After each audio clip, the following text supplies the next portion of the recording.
Grazie.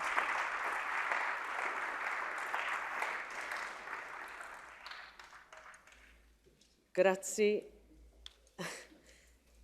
Membri tal-Parlament Ewropew, kollegi Ewropej. B'umiltà inħossni onorata bir-responsabilità li qed tafdawni biha. Inwiegħed li ser naħdem bl-enerġija kollha tiegħi f'isem dan il-Parlament u għal-ġid taċ-ċittadini Ewropej. La prima cosa che vorrei fare come Presidente è raccogliere l'eredità che ci ha lasciato David Sassoli. David era un combattente per l'Europa, per noi, per questo Parlamento. Credeva nel potere dell'Europa di forgiare un nuovo percorso in questo mondo. Grazie David.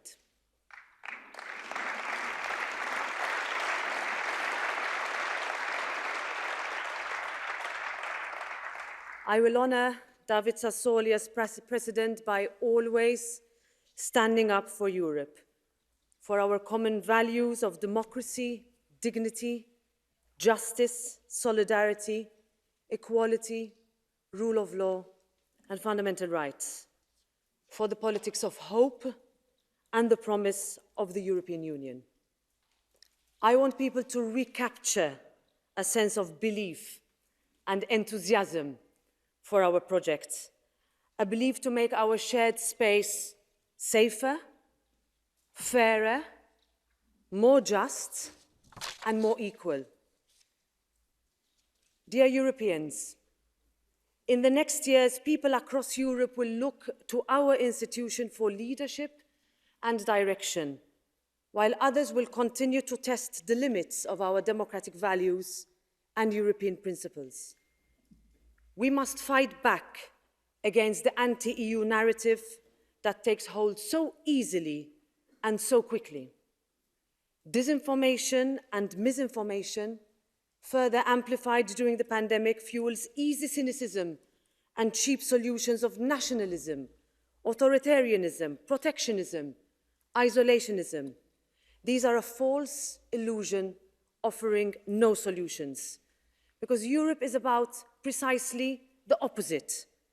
It is about all of us standing up for one another, bringing our people closer together. It is about all of us defending those principles of our founding mothers and fathers that led us from the ashes of war and Holocaust to peace, to hope, and to prosperity. Honourable members, our House matters. It matters to our judges under attack, to our healthcare frontliners under pressure, to every woman in our union still fighting for her rights, to the vulnerable, to the oppressed and the abused. It matters to those forced to flee natural disasters, to the families of those killed in terror attacks, to our armed forces and law enforcement serving under difficult conditions, to those seeking protection, to our farmers, NGOs, and entrepreneurs. It matters to our LGBTI communities, to those still discriminated against because of their religion, their skin color, or gender identity, to all those who believe in the promise of Europe. This House matters, and when people look to us to defend our values, they will find an ally. Dear colleagues, my generation sees no old and new Europe. We are the first of the Erasmus generation, the last of the Wałęsa and Havel generation. We understand that equality of opportunity is different from making everyone the same. We celebrate differences in Europe because we know that that is what makes us stronger, what makes us unique, what makes us European. And we know that if people are to look to Europe with confidence, we must burst through the Strasbourg and Brussels bubble to bring Europe, its ideals, and its decisions to people in different towns and villages across Europe. Chacun se sentirait mieux sur notre planète s'il pouvait entendre la voix forte de l'Europe. Ça disait le président Valéry Giscard d'Estaing dans son discours d'ouverture à la Convention sur l'avenir de l'Europe en 2002. Already then, the call for a stronger Europe existed. We must now ensure that the Conference on the Future of Europe has the support that it needs to ensure concrete outcomes. And especially, we must listen to our youth on this year that is dedicated to them. Dear fellow Europeans, climate change is ravaging our continent and our world. It is no longer a problem for another generation to deal with. If you believe science, and this House does, the question is no longer if, but when. The European Green Deal and the pledge to be the first carbon-free continent is the right answer. This is not only a necessity and an urgency, but it is also an opportunity for Europe to take the lead, to reinvent itself, to ensure growth, sustainability and prosperity while reducing emissions. We must impress on the rest of the world that the fight against climate change is a common destiny, because tomorrow is too late. And we must continue to show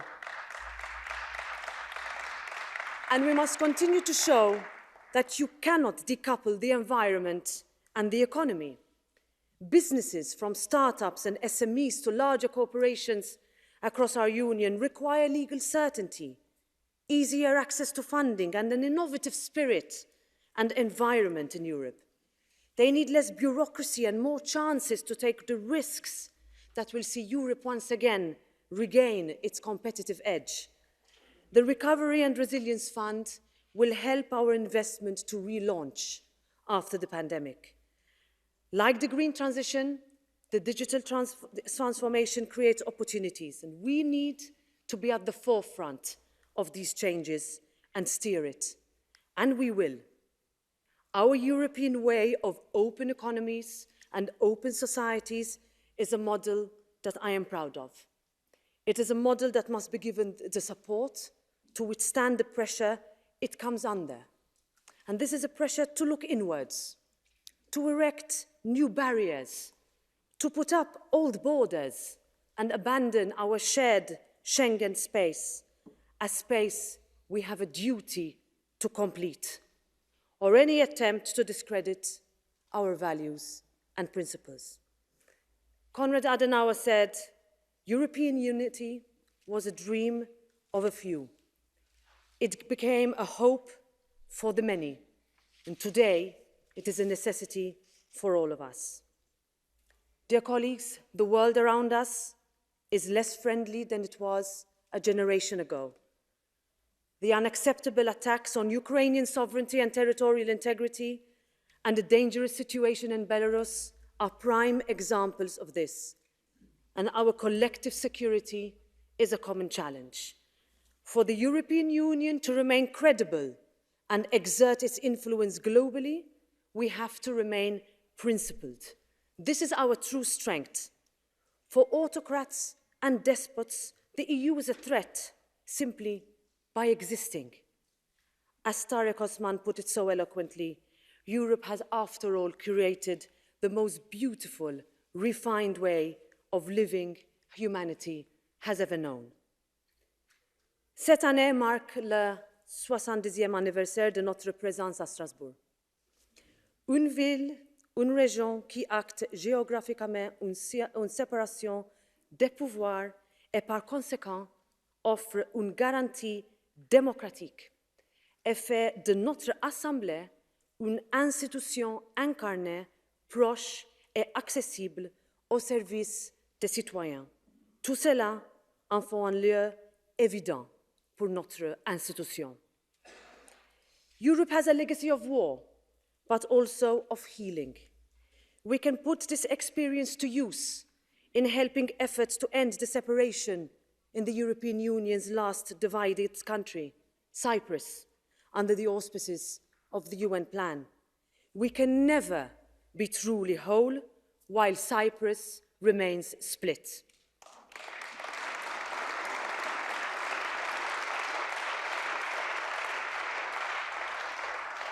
We must also reverse the lost momentum when it comes to our relationship with the Western Balkans. So, dear members, let me be clear. To those who seek to destroy Europe, know that this House stands against you. To those who attempt to undermine democracy, the rule of law, free speech, and fundamental rights, who see women as a target and who deny the rights to our LGBTIQ citizens, know that this House will never accept it. To those who try to blackmail Europe through hybrid attacks, this Parliament will not weaken solidarity among members. Know that dictators will never divide us. And let me say to the families of Daphne Caruana Galizia and Jan Kuciak, journalists, for doing their job, killed. Your fight for truth and justice is our fight.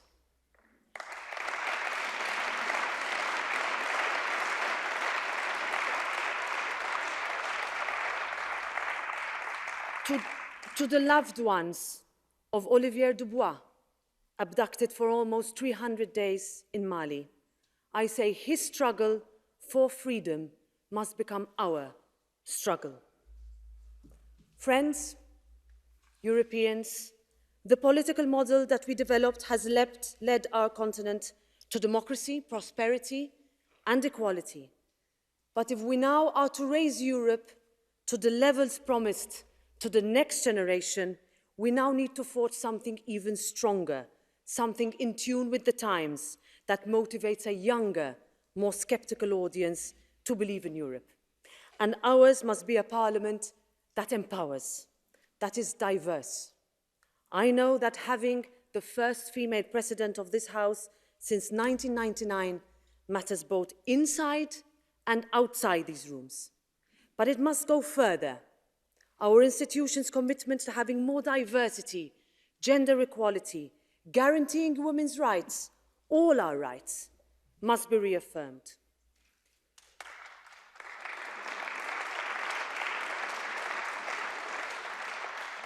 "22 years ago, Nicole Fontaine was elected 20 years after Simone Veil.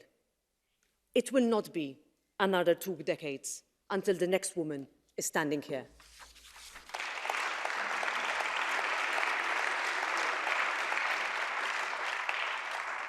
And I know I stand on the shoulder of giants, the shoulders of Simone Veil, Auschwitz inmate 78651, who tore off the shackles of that painful part of our European history to blaze a path through ceilings as the first woman to be European Parliament President. The shoulders of the millions of nameless women who endured so much and who fought for us to have the opportunities that they were never afforded. The shoulders of Aisling, Paulina, and all the other women whose lives have already been stolen this year. The shoulders of Europe's displaced and the disappeared, on all those who fought and suffered under totalitarianism and sacrificed everything for Europe, on the shoulders of all those who believed and who believe still. We stand here thanks to them. We stand here for them. Europe is back. Europe is the future. Vive l'Europe.